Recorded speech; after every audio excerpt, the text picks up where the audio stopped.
Wait too long. There we go. So welcome to your class of painting rocks through water, guys. This process is a little bit tricky. It's not as easy as the last one.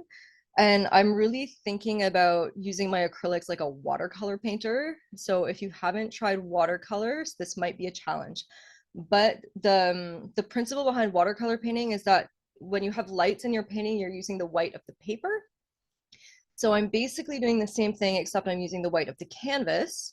And that's why I'm using the transparent pigments. So they don't have to be these fluid body ones that I showed you guys. You can use the other colors that you have. You just want to make sure when you look at your paint too, remember this little thing on the front that there usually is. And I can see the black lines through it. So you want to be able to mostly see the lines through, like if I look at, actually sap green is fairly transparent, but you see them less so. Let me see if I have an opaque color here. Yeah, so like this golden one, this gold color, that's really opaque. So you could use it, but it will make something called a veil, which masks what's underneath it, just like titanium white. Other colors like this one are like fully transparent. So these work really, really well for glazing. Ultramarine, for example, is like a semi-transparent. So it works. You just have to remember that it will, after time with enough layers, will start masking what's underneath it. And the other thing to keep in mind with this style of painting is the painting can go dark really quickly. So you're constantly having to kind of watch how much pigment you're putting down because you don't want the painting to go too dark too quickly.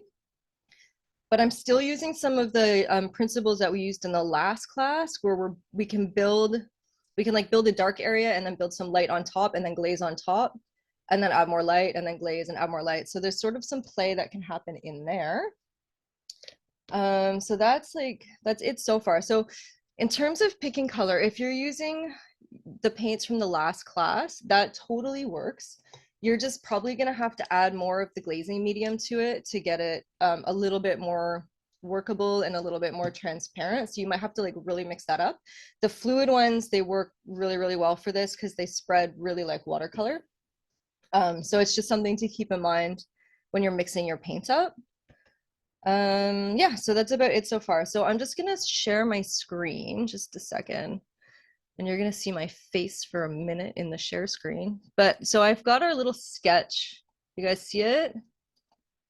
You guys see my sketch up here? Not yet. Not yet. Not yet? Okay, it's just not doing it. 2 seconds. Share screen. Oh, there we go. Share. Okay, now you see? Sketchy? Yes. Okay. So what happens when I'm looking at my references, and like I said, if we want, we can add some like little caustics over these rocks. And it's sort of the opposite to the other painting where the back of it is a little bit more transparent and it gets deeper towards the front. And in that other painting in this sample, it's just flipped. So I did less glazes up here and then I did more glazes back there. So that will flip the depth. The minute you put more layers of blue glazes down, the deeper the water looks, and the less layers you put, the shallower it looks, if that makes sense. Yeah. So what I'm doing when I'm starting this painting, and the reason why we left the canvas white is because we're using the white of the canvas for the brights under the rocks. So then when I'm picking my colors, I'm looking at the most shallow rocks. So what color do I want these to be? And that's what I will use to mix my colors to start laying down my layers. And I just kind of ignore the blues because I know that those are going to be blue and I'm going to be layering quite a bit on top. And then you can also see in some of these areas here where it's like the lighter blue, this we can achieve with what is called a veil, where I will put layers of thin white paint over the surface and it will kind of mask out or like slightly hide what's underneath it, like in these areas. And then we can glaze blue back over top to give the color. So same over in here with some of these little little ripples where they go sort of white, like they're reflecting the sky. I'll use white for that. And in some other areas, just to make it really cool and transparent, I scrape off some of those circles so that we're getting some of the lights of the rocks coming through. And then I go in and add sometimes dark paint. And then for the rocks on top, I'm actually just painting them like we did with the old technique. So that's just basically very direct painting. In the video that I sent you, I used markers for that just because I was having fun, but we can equally do that with brushes, just like we painted the island in the other class. So that's kind of how I think about the paintings. So I'm just gonna stop sharing just a second. And I'm gonna switch my camera over to my canvas. Just a sec. You guys see my canvas here? Yes. Yes. Okay, good, awesome. I'm getting better at this flipping things around. So when I looked at my image, I'm just gonna show you the colors that I have out. But just so the theory would be that you wanna take a color or make a color that's sort of an orange yellow. So this one, I just did some swatches for you. This one was the nickel azo gold. It's really, really yellow. This is the quinacridone nickel azo gold here. And then I've got transparent red oxide, which is a bit too red. And then this is burnt umber, and then, which is here, burnt umber light, and then this is Van Dyke brown. I picked those up. I'm not going to use them. I just picked them up the other day, and I thought I would just show you sort of a range of browns that we can get. So I find, generally speaking, in this, the Nickel Azo Gold is probably my best bet. I'm going to mix it with a little bit of yellow just to brighten it a tiny bit. But you could mix like your orange, red, and your yellow if you're using the heavy body paints. I have a palette here, but I actually found when I'm working on this, and I should have mentioned this, but I totally forgot. I picked up these little things from the secondhand store. They're just little teacups. I just find when I do this method, I can mix up a bigger amount and they don't spread out because this is a fairly liquid way of working. So if I mix them in here, it just kind of keeps them contained, and then they don't go all over my palette and sort of dry on the edges. So that's something that if you wanted to, you could pick up. Otherwise, just use your palette. It's no problem. It's definitely, I used a palette on the last, that big green one that you guys saw. So the first step of this then is to just like mix up a bit of our color. And as you can see, this stuff is super runny. And these colors are really, really, really powerful. So these little bottles, I'm now on my like 5th or 6th painting with them, and I have a lot left. They really go a very long way, and they're incredibly highly pigmented. So I'm finding that I'm getting a lot more vibrant, bright color with these than I do with my heavy body paint. So I'm just actually going to add some water to this just to get it going. And I'm basically just really quickly going to lay down a sort of yellow ground, a yellowy orange ground. Andrea, what were the two colors that you were mixing? Yeah, so this one was the nickel azo gold. Okay. And the quinacridone nickel azo gold, but you could likewise just mix up with your regular paints a yellowy orange, and it honestly doesn't have to be the exact same color. Okay. We're going to be layering so much over this that the colors change quite a bit anyways. I'm going to show you a little demo in 2 seconds while we wait for this to dry to just show you how the colors change as we layer. And I might be going a bit thick with this, so I'm just going to put a little bit more water here. And as you can see, we start to lose our drawing fairly quickly. I can still see it, but you can see how quickly these cover the canvas. So I just want, and I will usually do the edges also, just so I have some of that color on there. I don't want to waste your time doing that, so I'm going to do that on my own time. But I do that. And if you find it's a little bit too intense, you can just kind of wipe a little bit off with a rag or a paper towel. And I just kind of want an even sort of mid-tone color, nothing too light and nothing too dark. And this is really just to tone the canvas. So now what we're seeing is a really vibrant, bright color because the light is passing through the pure pigment, hitting off the white canvas and then coming back. So that's sort of the principle that I want to use while I'm thinking through this process. And as I wait for this to dry, I grabbed this for you guys. So I just wanted to show you something that you kind of have to be a little bit aware of. I'm going to take my ultramarine. So this is about color mixing. So in the other class, we were mixing a lot of colors in the palette. In this process, I actually don't mix the colors so much in my on my palette. I'm mixing them optically. Oops. I'm mixing them optically on my canvas by layering. So I'm just adding some of that satin glazing.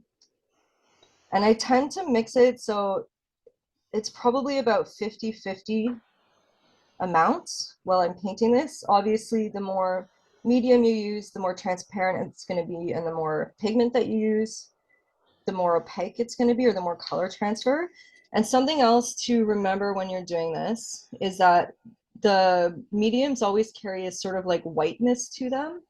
So when they're wet, they actually look brighter than they are. This will dry as a pure ultramarine blue. So you can see the difference in color here. It will dry this dark, but it's transparent. So it doesn't necessarily read as the darkest part. It's more of the lighter part in there. So that's just something to keep in mind while you're doing this. I've made a few errors in a couple paintings because of that. So I'm just gonna lay this down so you can see it. And it's okay if it's a bit streaky. We're putting so many layers down that tends to even out over time. And I just kind of want to show you how the colors shift over some of these different areas. The other thing I'm going to do, so I'm just going to put this over like the pure color first. And this is something that you could try at home before you like maybe dive into your painting, is just get a scrap piece of paper and start mixing up some colors and just sort of layering them to see what kind of mixes you get. I'm just going to add some white to this. So, let's see. So this is our background basically somewhere in here. And if I want to add some highlights and things, I can actually add white. And this is almost like going back to a white canvas. And then I can also add shadows. Let me see. I like to use my, where'd it go? Ah, there it is. My Payne's Gray is typically the color I use, but you can also use like dioxane purple or any of your browns or a mix of any of those. And purples will cancel out yellow. So if you're wanting to like knock those yellows back a little bit, you can use some purples. But I'll usually, let's say we're painting some of those rocks underneath. So I'm going nice and thin with this. This was just straight out of the tube. And then we've got like an edge for a rock, and we'll wait for that to dry quickly. So one thing about this that you have to also think about is the timing. These need to be totally dry before you add more on top of them. So while I wait for this to dry, so I can continue this demo, because there is a timing aspect to this, I'm going to bring this back. And the next step that I do after I've done this is I pay attention to where I want my rocks, and I will immediately just start bringing out some of my lights. So I'm just going to take some white paint, and I'm just kind of thinning it with a little bit of water just so it moves and is not too opaque. And oh, I'm just going to grab my reference just a sec so I can see it. All right. So I know that this one is sitting right on top of the water. So I'm just going to go ahead and add, and I honestly do this back and forth quite a few times. So it doesn't have to be perfect the first time. I'm just trying to give myself some kind of indication of what's going on in my composition, so that when I start laying all of this paint in, I'm not getting completely lost. And I do tend to be fairly painterly about these. However, they do take me quite a bit of time. So like in the last class, we actually managed to finish on time, but if we don't get this done within like the 6 hours or the 4 weeks, we'll just do an extra class or two, whatever we need to get it done. The last autumn scene that I did this size actually took me 8 hours, so I'm expecting we're probably going to need maybe a couple extra 8 hours or another couple, like 2 hours. So this just helps me bring some of my lights in,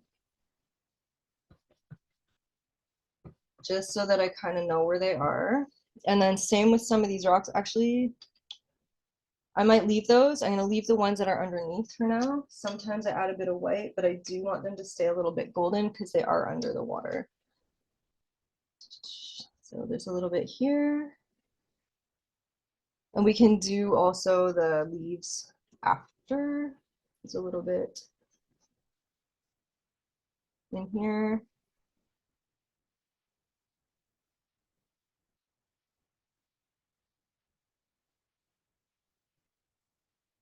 Okay, so step one is do your drawing on your canvas. Step two is to tint it sort of the average color of your underneath water. In this case, it's like a yellowy orange. Step three is to just highlight some of the things that are above the water. And then step four is to start glazing. So we're going to do that in a second. I just want to show you, there we go, a little bit what happens. So you can see in here, if we go with the blue over the yellow, we're getting something that's actually quite green as it mixes. And here it's kind of canceling out a little bit. So the green kind of diminishes. So if you're finding that your mixes go a little bit greenish, it's probably because there's too much yellow. And that was actually the ultramarine blue, which does carry a little bit of purple in it.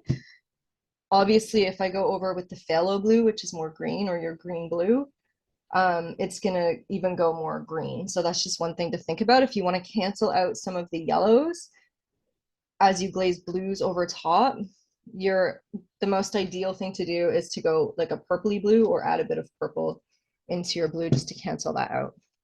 And I do notice in the painting that we're doing from my sketch that there's darker areas and more purple blue and then more like green blues over top. So we're going to play with that a little bit. So now I'm going to take this, which is my blue. And if I go over this, actually, I'm going to add more color. I didn't add quite enough pigment to this. So more pigment, less medium will obviously yield darker results. So as I glaze over this, you can start seeing what happens to my darks and lights. So I've got like I've got some golds coming through here and some greens over here. And then over where the white is, it really stands out. And then over the shadows, it sort of drops back. So I'm trying to sort of layer this in a semi-opaque way or like a semi-transparent way so that it builds up a lot of richness. Does that make sense so far? You guys good? You're Yep. very, yeah, you're very quiet. Okay. Good, So thank you. Yeah, good. Okay, next step. I've got the water here, and as I mentioned, is that someone showing up? No. Okay, as I mentioned, for the rocks, I like to use tools like this. This is the one that I suggested from the dollar store. I also got this one at the art store. They're much more expensive, but they're quite handy too. The reason why I use these is because I can scrape the paint off very randomly, and it sort of suggests shapes to me. So I don't need to think too much about how to make rocks. Some of them I just kind of drew out, but we're gonna add a few more through here with these. And I purposely left spaces for those because I want us to experiment with the idea of letting sort of the randomness of the paint dictate what's gonna happen. because it actually looks a whole lot more natural than if you just try to draw them out. The minute we try to be human about something, it tends to look fake. So the more you can leave it up to like nature and chance, actually the better. So for that, the first thing that I'm going to do is pick up some of the shadows in these rocks. So I'm going to use some of that transparent red oxide, or you could use like a red brown, or if you've got like a burnt umber, or you could mix a brown out of your pigments. Just something that's like, yeah, just kind of brownish in color. And again, I'm going to add some glazing medium. And I'm just going to stir this up a little bit. And if you go too light in the beginning, it's not a big deal. It just means you end up needing to do more layers, really. I run out of brushes really quickly doing this because I don't want to keep washing them. Don't rinse this off, I need it. I do like to take a fairly large brush. Oh, I'm gonna take this one, it's clean. A fairly large flat brush for this. And I like to be ready. I'm gonna use the one I got you guys to get, just so we all have the same stuff. So acrylic dries quite quickly, as we know. So we do have to work kind of quickly with this because we need it to be wet to scrape. But like then she switched the class that we'll be doing. So I thought we were painting. Someone's got their thing. I hear you. Maybe we can mute for a minute. So I do take a flat brush, and I always take a paper towel so that I can clean my spatula. And let's start back here because there's a lot of sort of orangey, yellowy rocks going on. And I'm just gonna do a small area. So I'm just gonna paint this over here. And as we can see, we're already building up a little bit more brown color. So it's already tending away from the yellow. So we're gonna have to worry about greens a little less. And I've got a shadow over there. So I'm just gonna stop there so I'm not going too far. And then I'm just gonna take my brush here, or not my brush, my spatula, and just kind of start scraping away where maybe there are rocks. And I just wipe it every time after. And so like, I'm not really looking at my reference at all here. I'm just kind of letting the marks just sort of happen. Maybe there's like a big one over here. Sometimes I decide if there's bigger or smaller ones, but you can start seeing some cool shapes. Like this is kind of cool, and maybe there's some rocks sort of piled up here. And then I also noticed that there's maybe some ripples happening. So I can just scrape away a few ripples right now in here.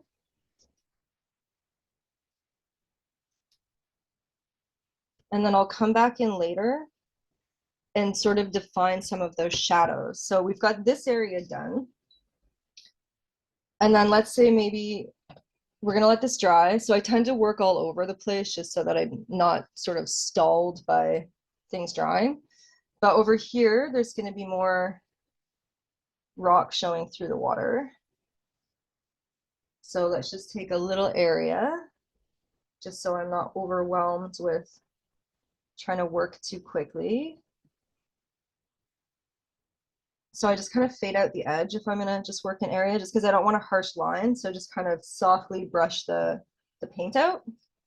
And then I'm gonna take my little scraper, and then I'm gonna define some little rocks in here. And these are probably a little bit bigger than those ones because they're closer to where we're standing. So in terms of perspective, they're gonna get a bit bigger. And then I've got this big one here, which I will just kind of leave.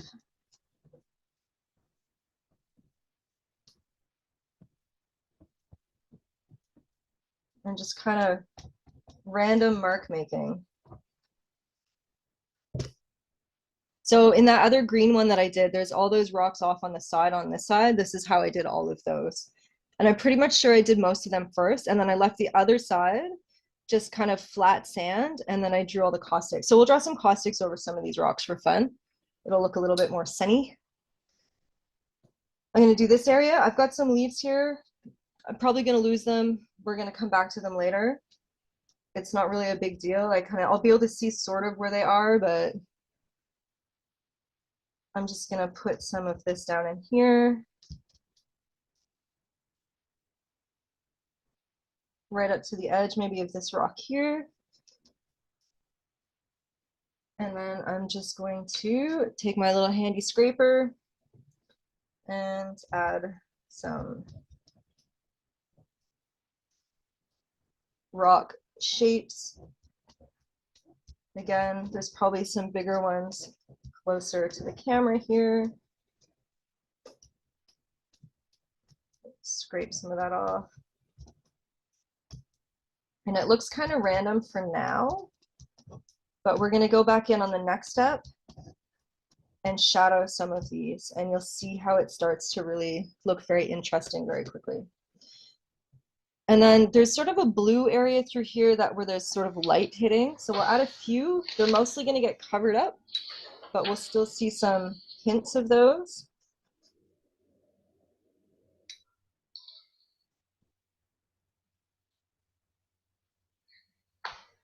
I'm just going to go up to the edge of this rock for now. And over here also, I've got some ripples coming in there. So I'm just going to set this down. And I'm going to add some ripples. And then there's some little ones in here too.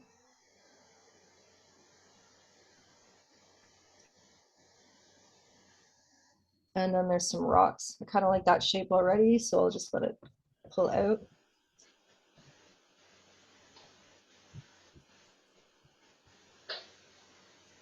And then maybe some down in here. It could be like a nice big one sort of under here somewhere.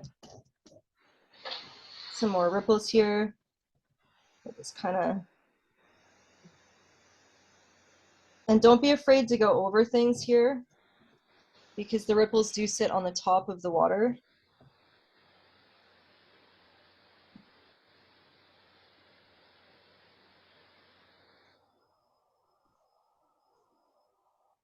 Kind of get that moving. We can define these a little bit more later too. It's just to try to get the motion of that going. So you can see in a way it builds up pretty quickly, but it also takes many, many layers. It's kind of like a weird process, but it gives really cool results. Over here, I'm going to also just do the same, just so that I've got the color continuing, but I know that this part is mostly blue anyways, just because that's how I did it in my little sketch. So I just want to kind of balance the color there more than anything. And again, I'm going to take this little thing and kind of scrape out what could be some reflections and some little ripples.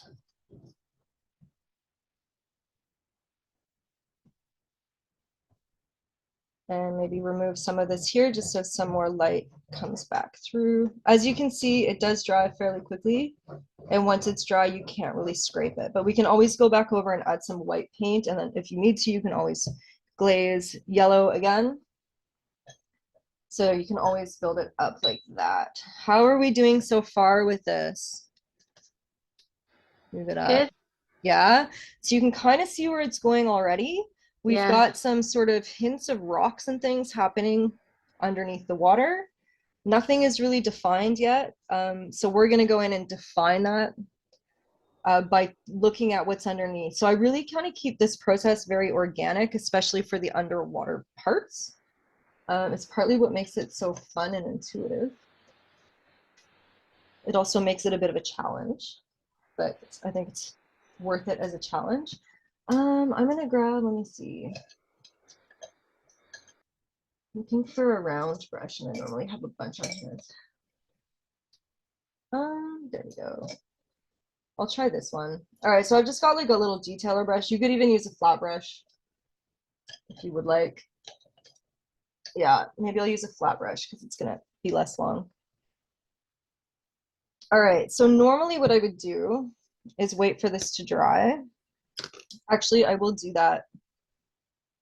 And I will show you kind of what I do to sort of define these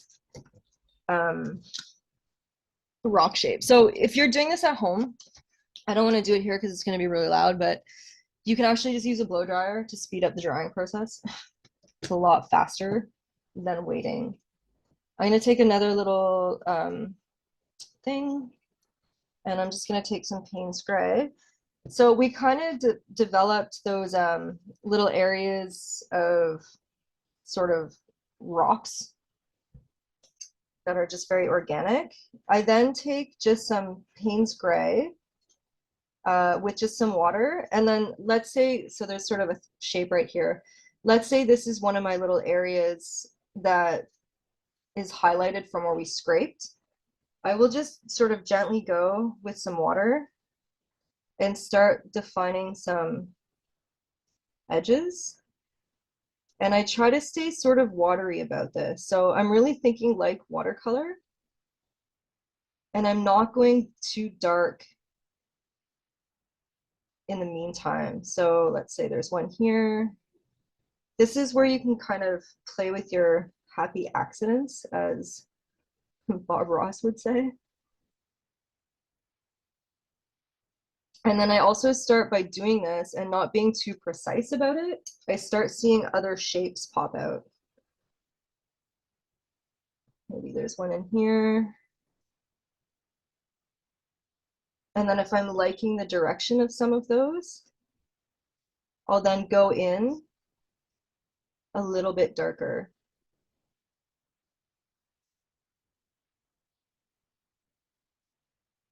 So it could be handy just to have some sort of paper going, so you can kind of practice this out before you go straight to your painting. So as you can see, it does really give like a watercolor effect.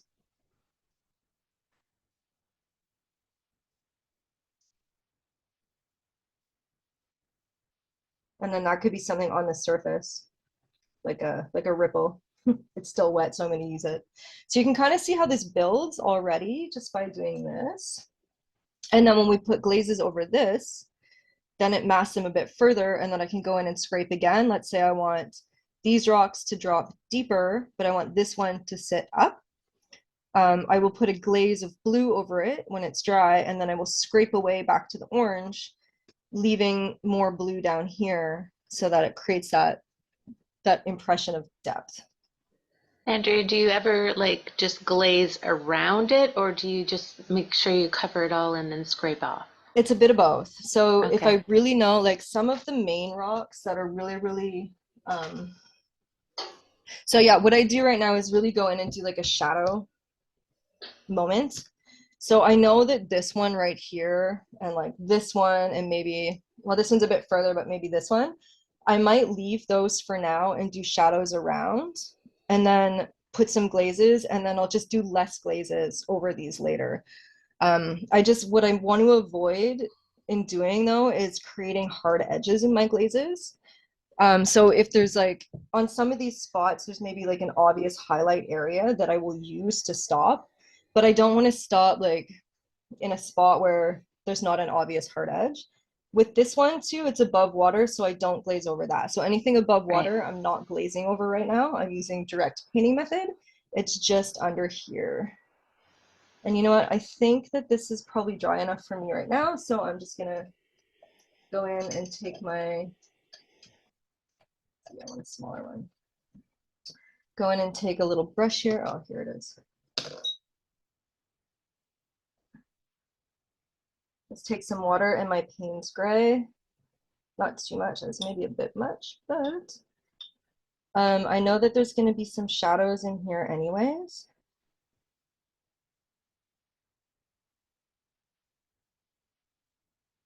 And then I see like there's kind of a cool shape here. I don't know how well you see this. See how this kind of created like almost like a rock shape for me? I want to preserve that. I'm actually going to take my little round brush. I like to have a bit more precision on this. But I kind of want to keep that sort of shape here. So I'm just going to kind of go around it. Over here, maybe, let me see. It's gonna go, I'm gonna keep this one above, then this is gonna get a bit darker.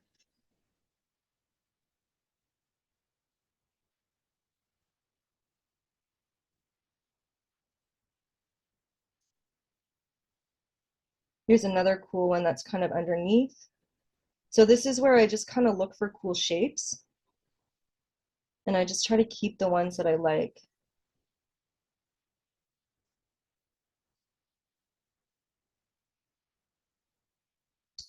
Let me see.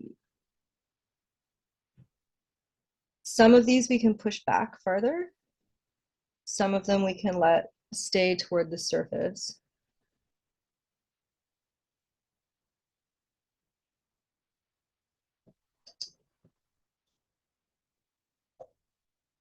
So it's just a matter of finding the shape. So like this is kind of the cool thing too. Every time you do these paintings, even if you're doing the same composition, you're not going to get exactly the same thing because we're not purposefully drawing things out. We're letting sort of chance take over.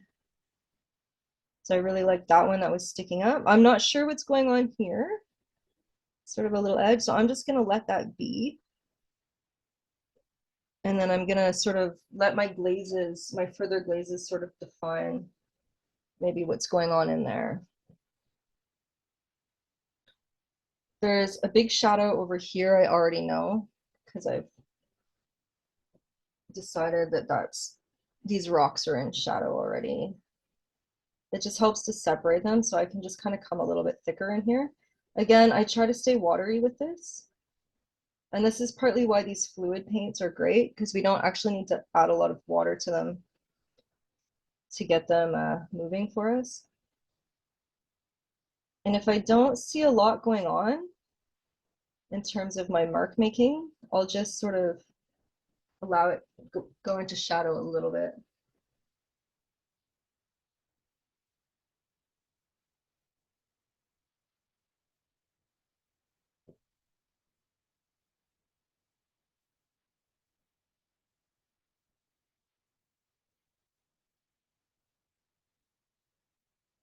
Some little rocks there and some interesting ones here. And I already did a few of those little lines for ripples. I'm going to also paint around those for the moment because I kind of liked them. We can always add more later with white, but I do like to keep some of those from the scraping visible.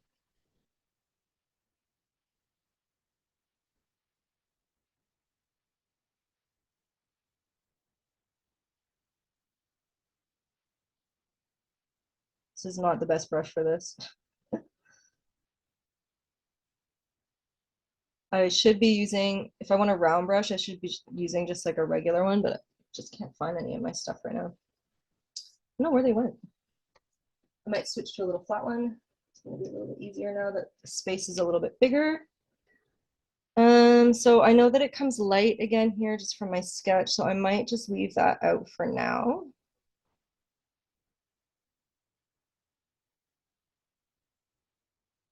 It's a little bit darker in here. All right, so now we're starting to get an idea of some rocks that are close to the surface, and then there's some shadow around them. I'm going to leave this area because I don't want it to go too dark because it is in the lit area. In through here though, so I already know that this section, just looking at my sketch, is dark. So this is where I can just kind of come in and already do a few little shadows. And don't worry if it looks streaky for now. It will look less and less streaky. I can't quite see the bottom of Oh, your sorry. canvas. Yeah, there we go. Yeah, remind me. Thanks.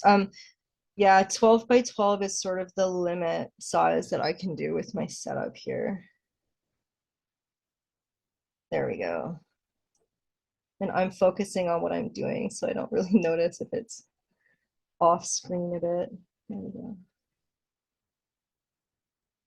So I'm just at this moment trying to establish sort of where my lights and darks are going. I'll grab a little bit more water in here. And then on this side, I know that this is in shadow already. So I do kind of work all over the paintings like this. As you probably saw in the video too, I'm kind of attacking things based on establishing values all over, but also as things dry. So there's a whole lot of stuff going on in here, but there are some pretty cool little rock shapes. And there's also some little swirls. So I want to try to make sure that I'm capturing a lot of this. And so this is the fun of it. Like, we don't really have to worry about drawing things out too much because they kind of draw out for us. And then I'm just sort of looking at those marks that I made very quickly and just working with what's there. And as you can see, the shapes become really, really natural. They're almost not man-made at all, in a way, because you work so quickly without thinking. I feel like with this method, the less you think, the better the results.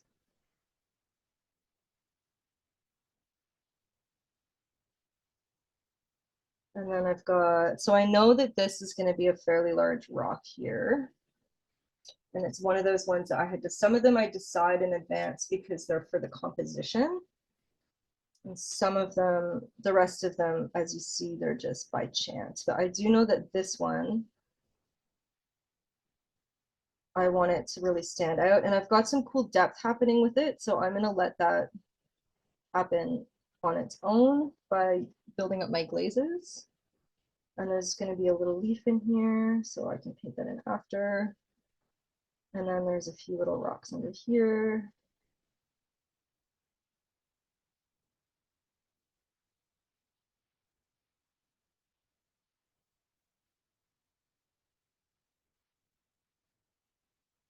So some of these lines are carrying over what's underneath, and some of them are going under. And if I go over something like this right now, that was maybe a little rock, I can always bring it back with more glazes. If I decide I wanted something there, it could just be a deeper rock.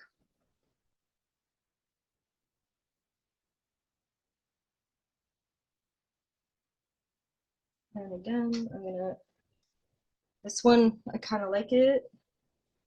And it's got some neat shapes to it here. So there's just some kind of cool stuff going on in here that I think I'll just keep.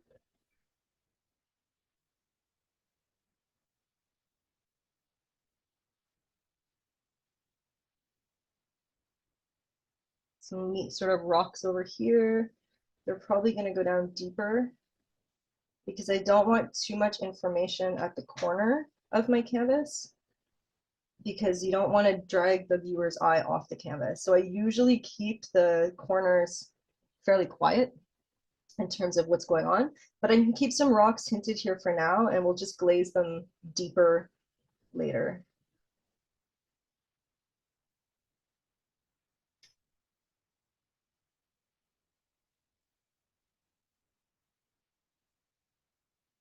And then we can grab in here. So this rock we said is fairly large and dominant. So I'm just gonna bring out some of these other little ones underneath.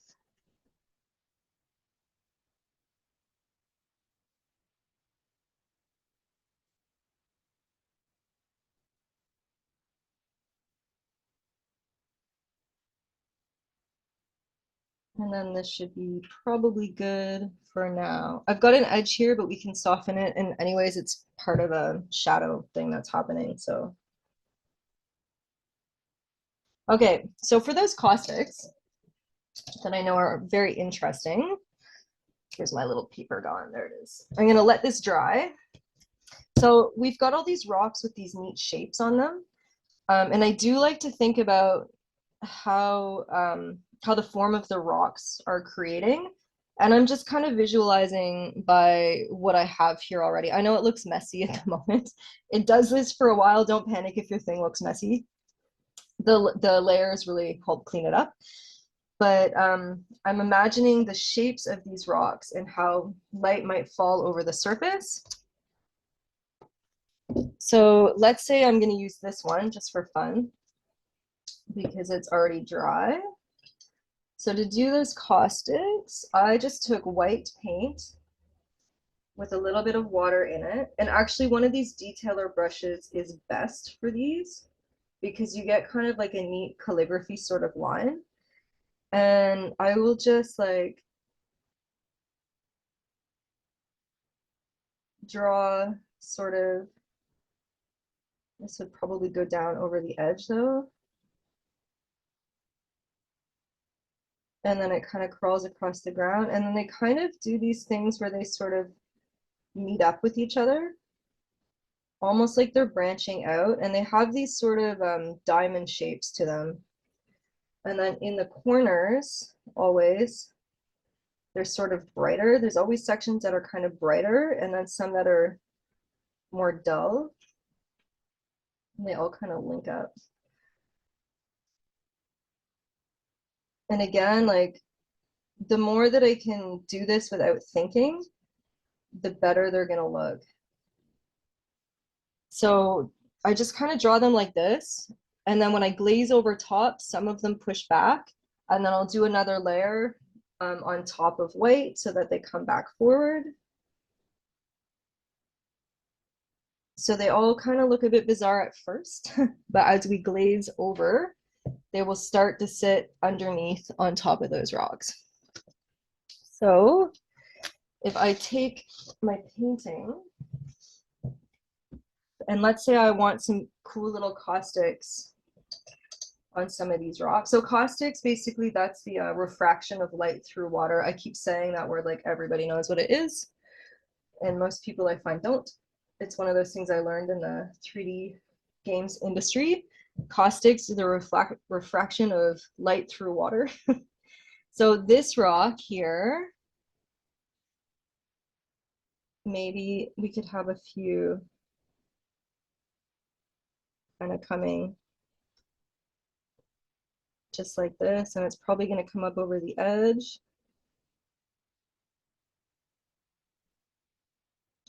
And some areas I let be a little bit more opaque than others.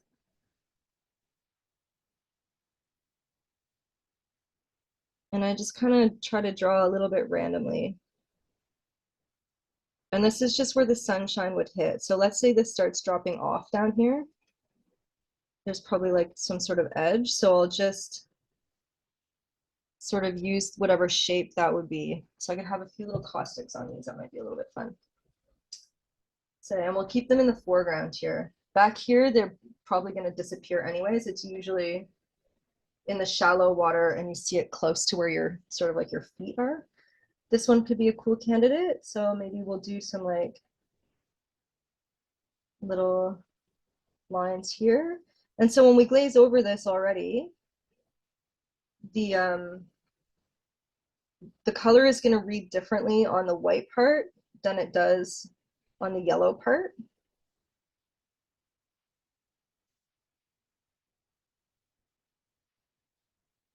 And then usually if it's going down like this, it's going to kind of disappear. So this is kind of dropping to the deeper area. So there might still be a few, but they're going to be way less obvious.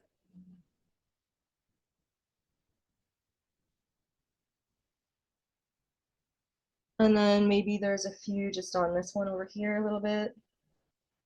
Don't need to go overboard necessarily. And then it gets kind of deep quickly here. So I'll just leave them off there maybe.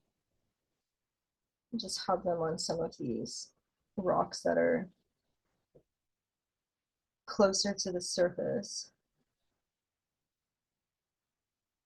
And if you need to go back over it, go ahead.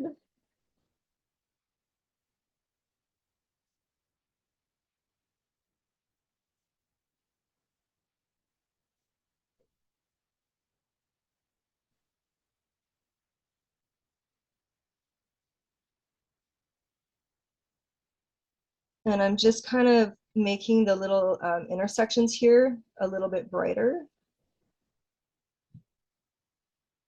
because that tends to happen if you look at references of caustics.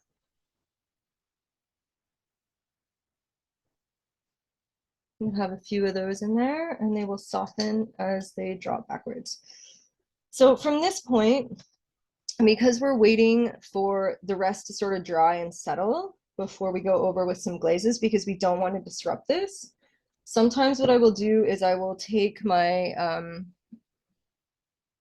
I'll take my paints and mix it with some whites and make a more opaque version and start doing some of my shadows of my rocks and things. And one thing I will say, I do like to create a bit of a bounce light because this is an autumn scene and I want light to be in here and I want to keep with those sort of orange colors. I like to have some bounce light in some of these areas with some oranges. So I think I might lay some of that in now because we can easily glaze over dark. So I'm actually just going to take some of this mix and add some white to it just to make it more opaque. And I might actually add a little bit more of my transparent red oxide in there. This is where I start sort of building between my opaques and my transparents.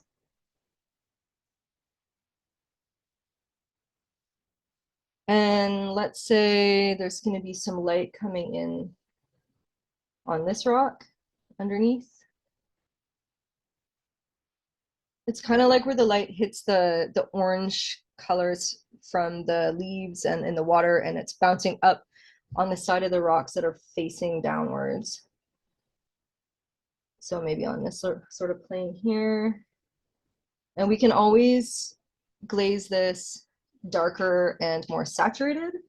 I just want to start filling up some of the canvas with some of these colors. And as you can see, the opaque paints read very differently than the transparent ones. And I just want to add some sort of color up in here. Let me see.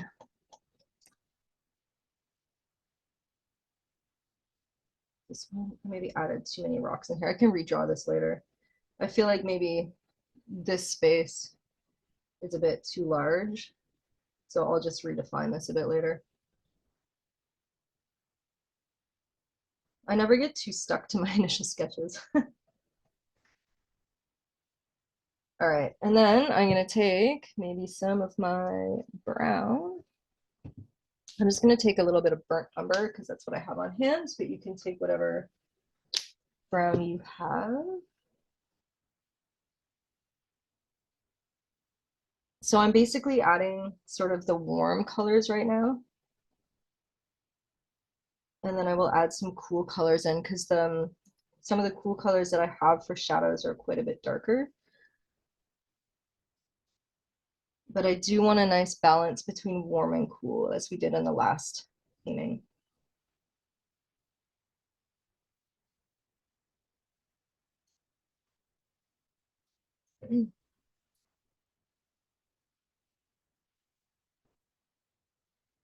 And I'm just trying to think of like the planes of my rock. So anything that's facing the sky is going to have light on it, and anything that's sort of curving downwards is going to be a little bit darker.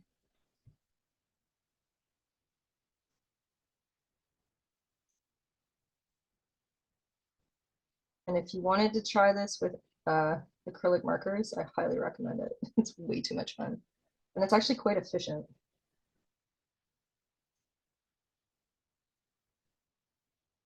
So again, just kind of imagining what kind of angular shapes we might have on rocks here.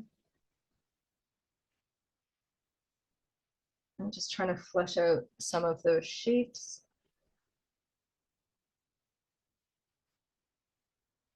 And I usually use strokes that are very angular for these. So like this way and this way and this way.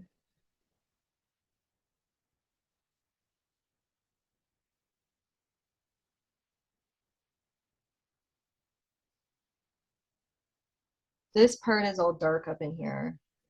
Actually, I might do an extra little rock or two up in here just to kind of break up the space a little bit.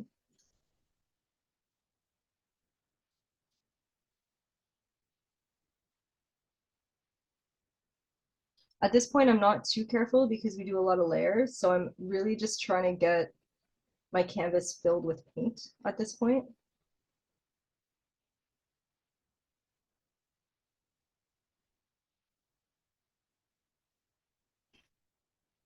And I think what I'll do back in here actually though, I didn't really put it in my sketch, but I think I'll add just like a little waterfall over here, but we can still paint the rocks in.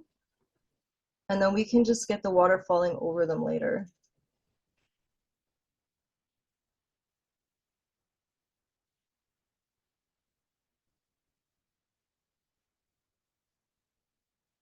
And then I don't want that to be all too warm. So I'm actually just gonna take my Payne's Gray and start adding some of these darker shadows of where these rocks are. And this kind of helps me define them a little bit too, compared to the background.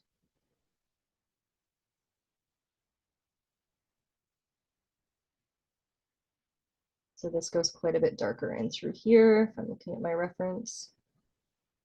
And I'm always just constantly checking my reference for where I wanted to put lights and darks.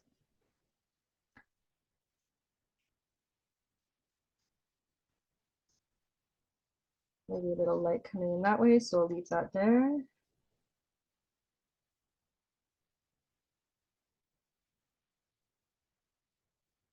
And it's really at this point just about fleshing out the forms and starting to build up your values. And then there's sort of bushes back in here, so I'm just gonna add the shadow that's gonna be required, and then I can paint the bushes sort of over that after.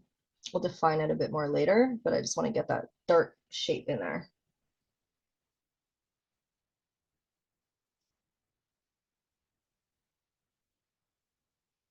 And this kind of sits in here. Again, if I go too far with shadows too, I can always pull them back later just by layering.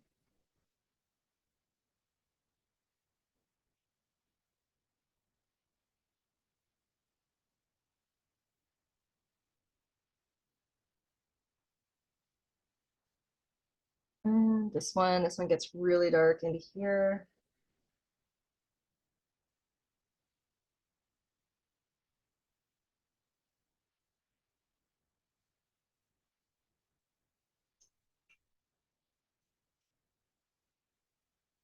And this one can go quite a bit darker. I'm just going to grab some more Payne's Gray.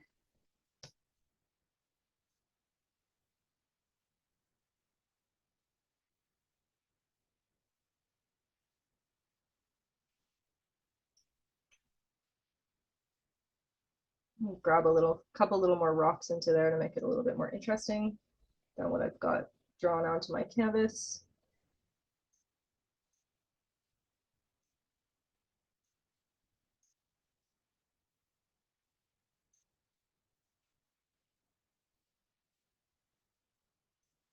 So definitely different painting style than in the water.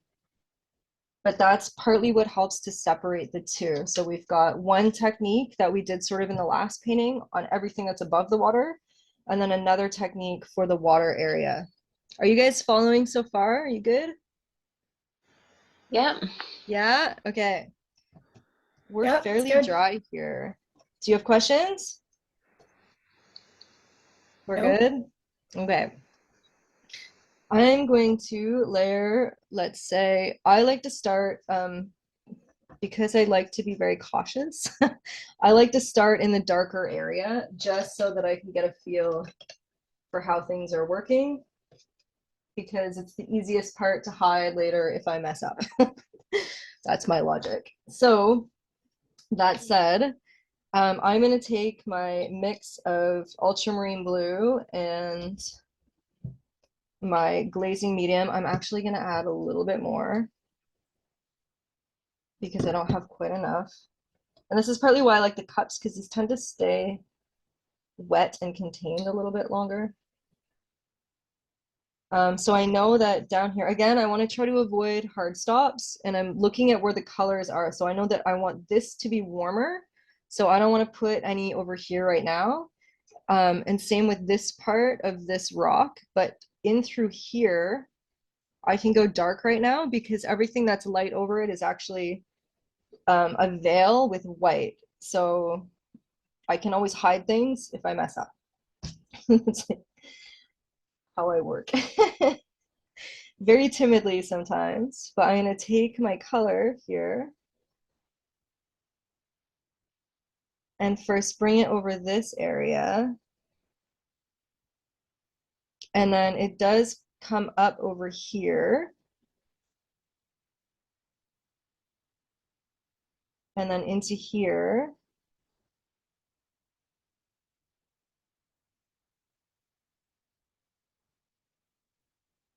And I'm going to let some come off my brush.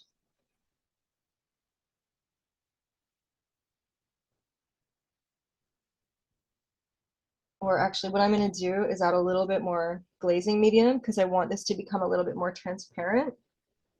So I'm going to thin this out a bit with medium so that when I come up into here, I'm getting some of that color transfer, but it's not completely hiding my rock. As you can see now, I'm getting that sort of interesting caustic look where the light is sort of hitting on that rock.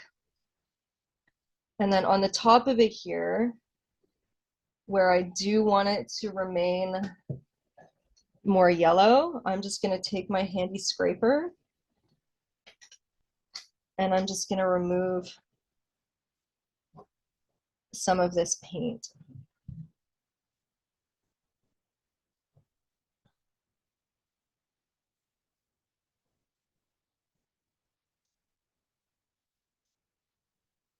And then I can also think about some of those little ripples and sort of get some of that interesting differentiation in like values and color there. And we're going to keep going over that too, so it's going to kind of soften again later. So it goes nice and dark in here. Some of these rocks we can have underneath. As you can see, they disappear really quickly.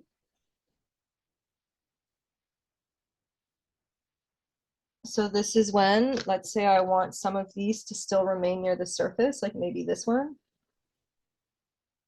I'm going to remove some of this, and I just wipe the thing off so that I don't get these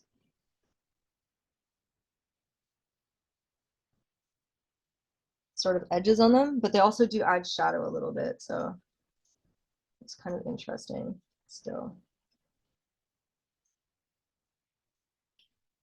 And maybe a little one down in here just for interest.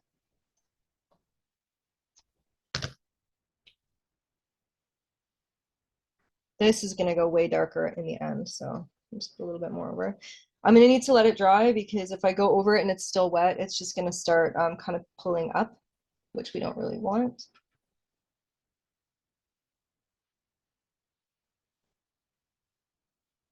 So it does get into blues over here. Maybe I'll just cover that rock up a little bit.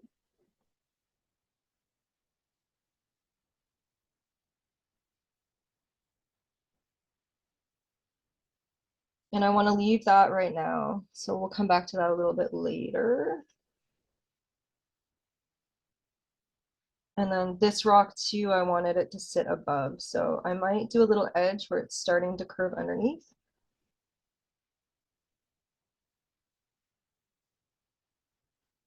All right, and then I'm going to go in here and maybe pull some of these little ripples out.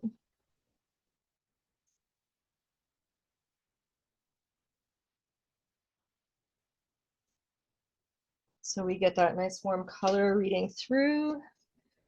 And then maybe we'll just grab like a couple little rocks here and there that could still be sitting underneath here.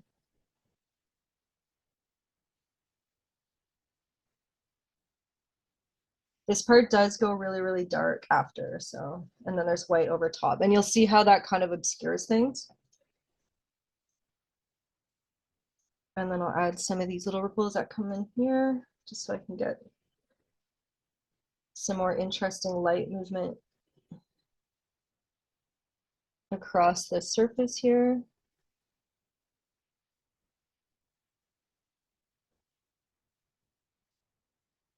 Kind of soften some of these edges too here.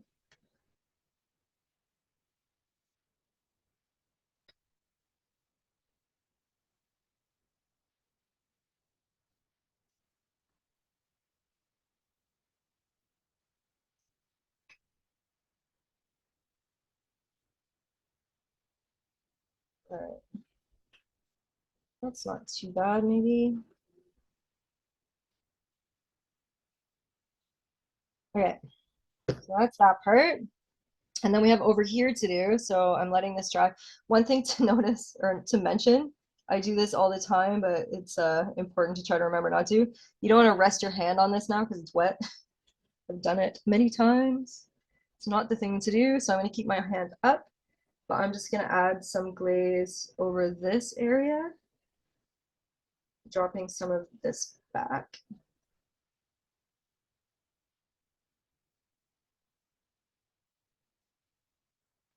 So this starts to be a little bit blue. We'll drop those rocks back down a little bit.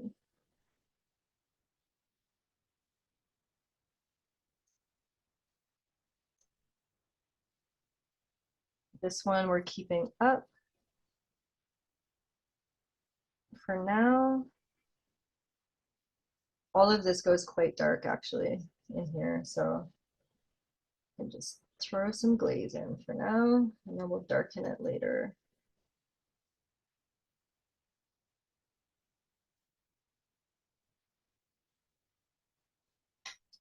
All right, and again, I'm going to take my handy little scraper, some water, and I'm just going to erase. Maybe this one comes up a little bit on that one edge. We also don't have to scrape the whole thing off too. Sometimes I just scrape part of it so it looks like the rest of it is becoming or going down deeper. And maybe they're kind of overlapping here, and there's just like the top of this rock that's sort of sitting a bit higher. And then there's like these little swirls in here. I'm gonna add some of these back.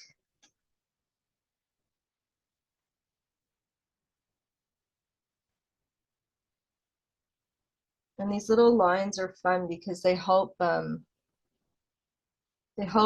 the eye around the painting. And then there's some rocks under here that can maybe come a little bit more to the surface again.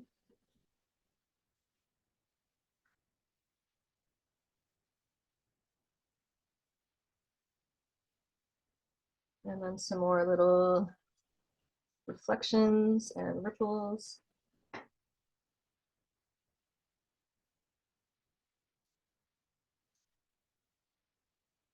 And then that's good for now. How are you guys doing? It looks a lot darker on camera than it does actually in person. I'll take a photo again just so you can see what I'm seeing, because I find the camera does tend to clamp it a lot. But can you see how we're sort of building? Yeah, it's amazing Yeah. how much it's already starting to look.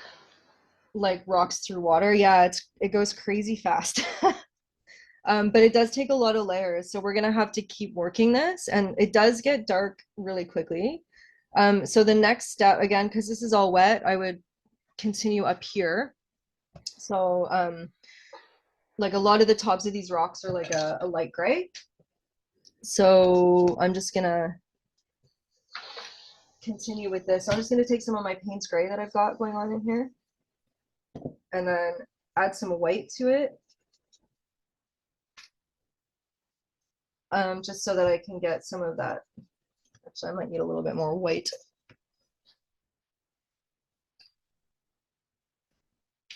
because I don't want to disturb all this stuff that's currently wet. So we'll work on the rocks that are above water with my nice flat brush. And like there's some shadows down in here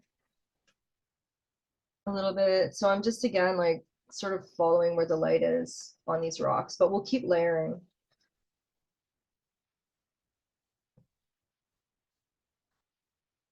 It's crazy what this color looks like next to this yellow. It's so blue looking. It's just the Payne's gray. There's going to be some yellows and other colors in here, but there's definitely a lot of coolness to these rocks. So I'll start adding some of this in here. And some of these sides are shadowed. So again, I'm just going to start adding in some of the darker sides too, just to sort of flesh these out. Get some sort of concept of light moving.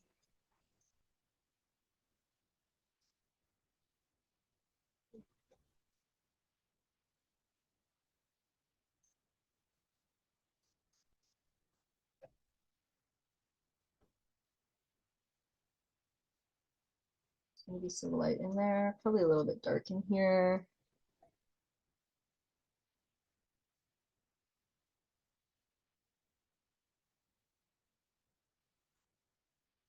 Let's see, that's maybe curving under. And this is probably a bit in shadow, maybe. We'll figure that out later. Let's see, this comes up, so there's probably some sort of angle in here. And if like this brown isn't dark enough, we can always darken it later. Because like right now it looks like there's a weird value contrast there, but we can fix that after.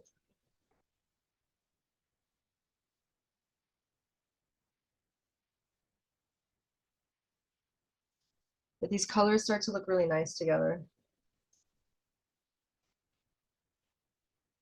Let's see, this is maybe like just looking at angles. So like if this rock has a flat plane here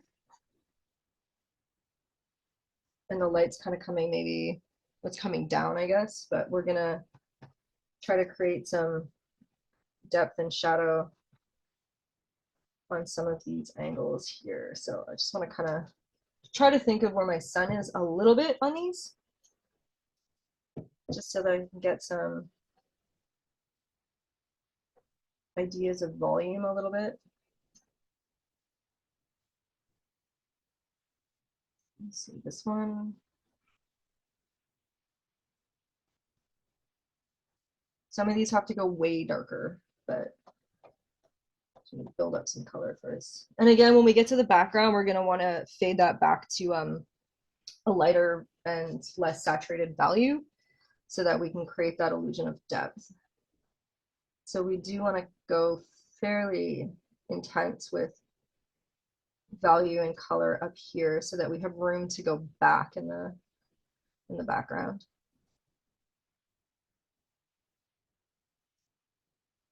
And all right, so this one kind of sits up. So I'm just gonna, this is what I mean, gotta watch these edges. Or you get dirty and everything smudges.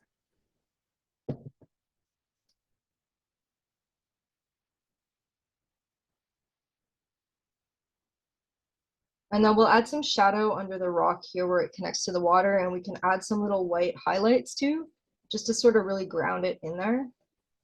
But we don't need to do that right now.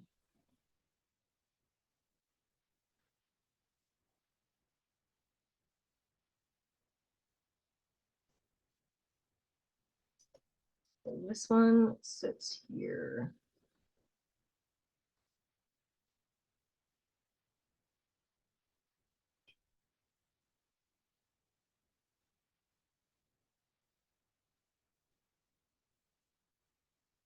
And maybe some up here, just a little darker in here. Break up that shape a little bit.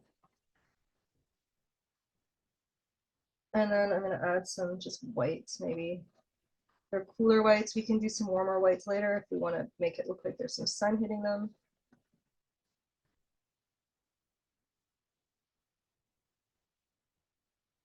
And again, just sort of thinking where the light might hit on some of these rocks.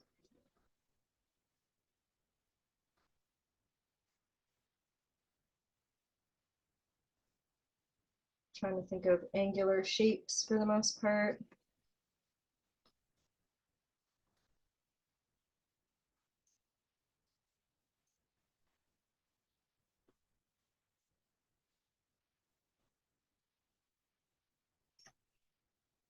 And we can define some of this as we go, but we just want to make sure that we're sort of addressing all of these areas.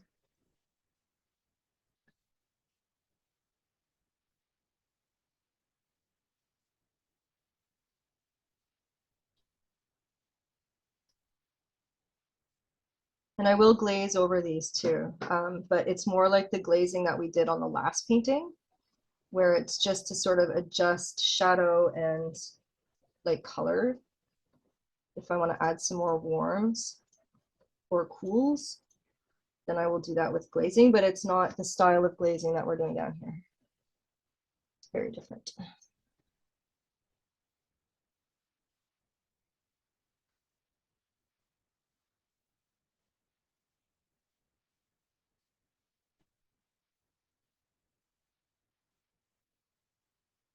And this is fun too, like being kind of loose like this, we're letting some of those colors that are already in the background sort of bleed through or show through. Oops, I'm gonna put over. And it just creates some interesting sort of color dynamics.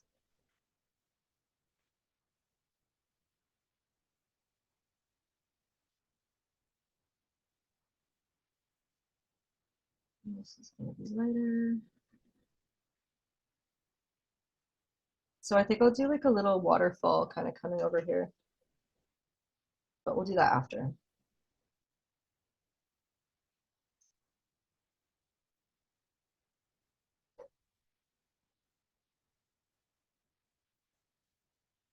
Some in here. I'm probably gonna add some little green in there somewhere. Something like that. All right, so now I've got those rocks. Are we good so far? Yep. Yeah. All right, so this is kind of almost dry. So what I can do now, because there's a lot of like sort of ripples and light happening through here, I'm actually just gonna take my handy little detailer brush with some pure titanium white. So I'm actually just gonna make another little pile because I've got too much blue mixed in there and I want this to be quite pure. And I think we're dry enough over here. It's a bit tacky, but it's okay. So if you're painting into the wet glazes, it's gonna mix with them instead of sitting on top. And I think I'm okay right now, but it's just something to be aware of because you might get some things that you're not anticipating. But I'm gonna put a fair amount of water with this to get it moving. I want it to be sort of transparent. And then this is where I sort of look at my reference and see where I've got those sort of more opaque or lighter green, I guess, areas or lighter blue. So what's happening is they're like turning white because they're reflecting the light of the sun or the sky. So it's in the area that's like facing the sky, and then we don't see the water underneath. So there's always like in water, there's the ripple that's clear this way, and then usually on the back of that, we've got the reflected sky, and that is more opaque and not transparent, so we can't see through it. So I'm trying to kind of capture that just by adding some transparent color. And I'm sort of opting mostly for the parts that I've already glazed. So these parts that I've scraped, we're sort of seeing through the water to the color of the rocks a little bit more. So I'm just gonna do some of the glazed part white, and then I'll leave some of it blue. And then I'm gonna preserve those areas that I've scraped away. And then this creates like a veil, we call it. So it's sort of half obscuring what's underneath. So it's like a semi-opaque. And then I will glaze over this, and you can do many layers of this. And when I glaze over this, it's going to pick up the color of that glaze. And then that glaze is also going to sit on what's underneath it. So it creates a really dynamic sort of layering effect. There's definitely going to be some ripples and things in here. I can just kind of place them in already, just so we know where they are, but I'm probably going to have to go back over them a few times.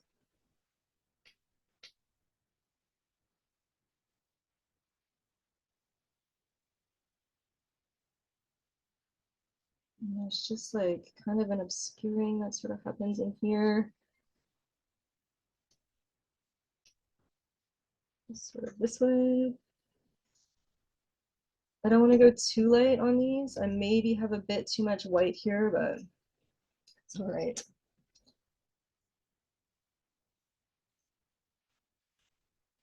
And again, I'm just sort of looking at my reference for where I've already decided my sun is hitting and how these are sort of reflecting through here.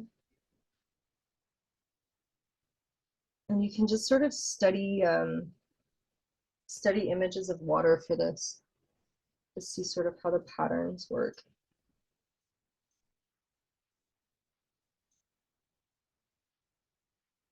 Mm-hmm.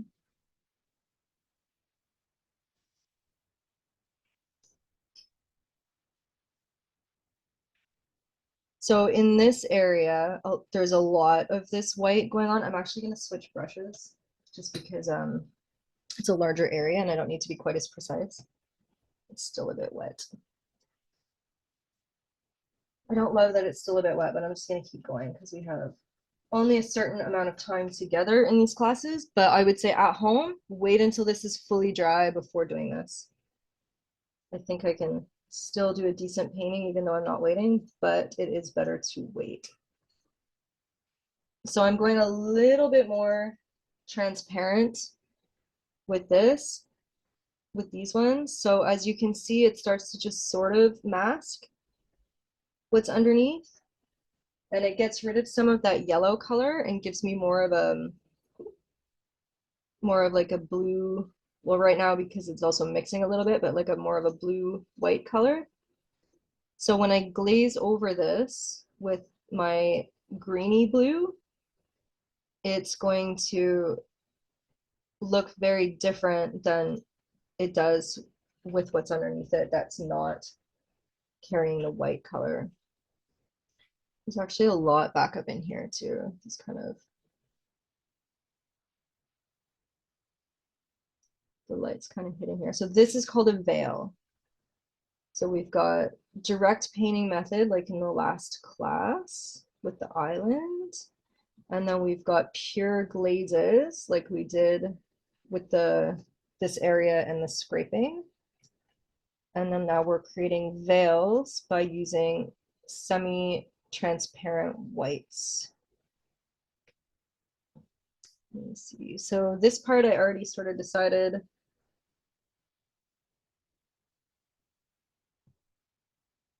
that it's one of these things, but again, I don't have to do all of that white. I can leave space and sort of let those areas that I already scraped off sort of read through because they add some interesting texture and variation.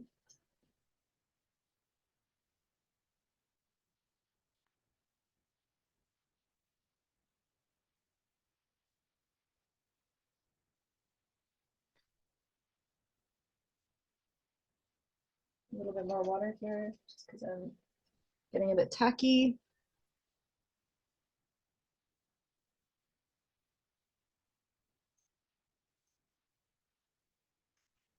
But as you can see, the paintings do get quite dark quite quickly, but then we can build up some lights. But you have to be careful not to go too dark in the beginning, or the whole thing is just going to read as dark.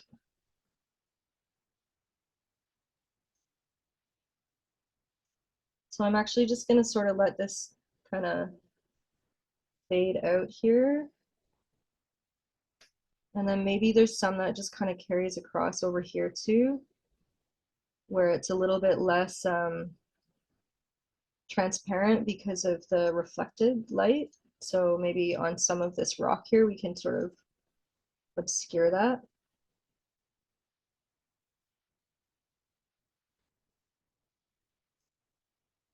And in here too, I'm just gonna start adding some of these little highlights.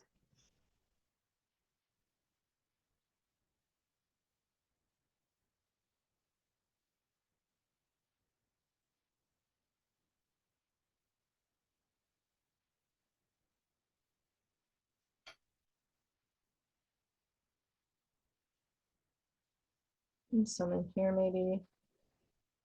There's a whole bunch that goes on over here. We can actually maybe deal with this area later. I'm gonna go more into detail with that because it's kind of a precise area. And I don't want to put too much in the corner actually, so I have to be careful a bit. And then there's some lighting over here. Actually, we can start adding some over in this area. Again, sort of avoiding where it's scraped away. These are going to add really cool effects later. And just putting it over sort of select areas. So it's just sort of trying to make like a variety of marks and saving some areas that are fully transparent and other areas that are more opaque.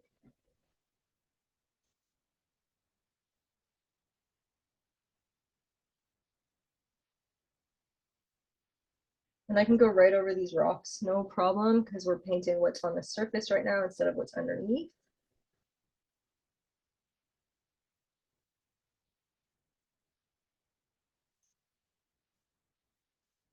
Maybe a little bit in here.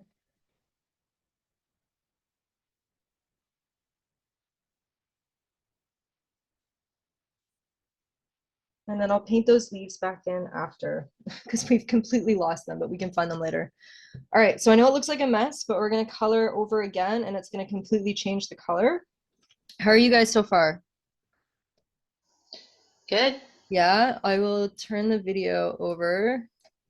So if you guys have questions, just a minute. I think the hardest part is going to be like just defining the rocks. Yeah, you could always try, just a sec. You can always try to just do some on paper first, Right. just to kind of practice how that's happening. And like, I don't even see my rocks so much right now because I've glazed over them, but I'm gonna go back after and do more shadows. So next class we'll like go in with more dark, like Payne's gray, and I'll redefine some of those edges. If ever I lose a rock, sometimes I will add some more white over top and then maybe some more yellow and then maybe some more soft glazes. So things are never like completely lost. But yeah, it's kind of like a balancing thing. But yeah, definitely like practice on another piece just with scraping away. It's Right. kind of easier than it looks, and you actually don't need to be too precise because you can go and decide things later. And the cool thing about this is it just really suggests where things are, and then you can kind of play with what sort of the organic process in nature kind of gave you. That makes sense? Yep. Yeah. Do you guys have It's other really questions? beautiful, really zen. And I think I just need a ton of practice, but it's so cool watching you do this. Awesome. I'm glad you're liking it so far. Yeah, it's a fun process. It's a bit intimidating. I use it all the time. I still feel a bit intimidated by it because it's like you have to be very careful about your layering. But it's also in the end when everything is like fully glazed and everything's looking really rich, and the colors become very vibrant. It's really satisfying at the end. And I always I'll show you with varnishing this. So we varnished the last painting, I think, with one type of varnish, but this one I use a really high gloss for the water, and then I use either a matte or a satin for everything else. Usually I'll use a matte varnish for the rocks, and if I have foliage up close, I'll use a satin varnish. So we get really cool, like really cool effects of like the shiny quality of the surface.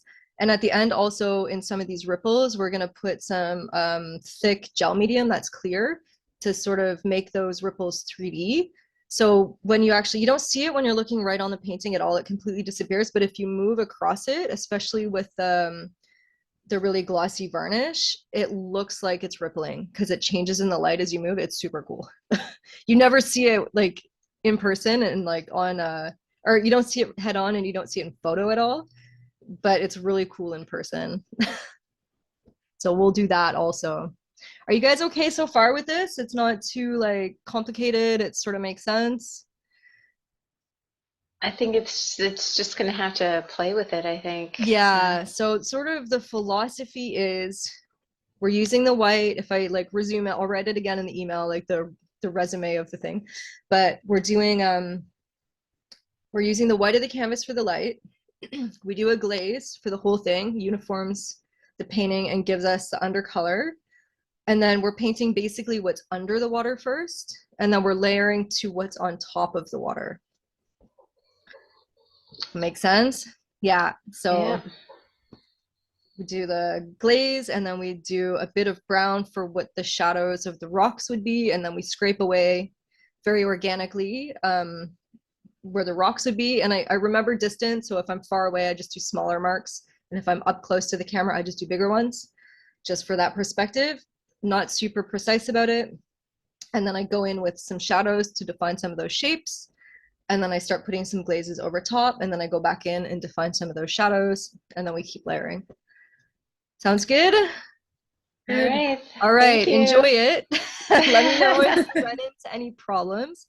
Highly suggest just doing some little studies. You could even just do little square ones and maybe just try to do a couple rocks and layer it and see how it goes before you then do it on your painting, just because you probably don't want to ruin a canvas, which is easy to do when we're learning new things.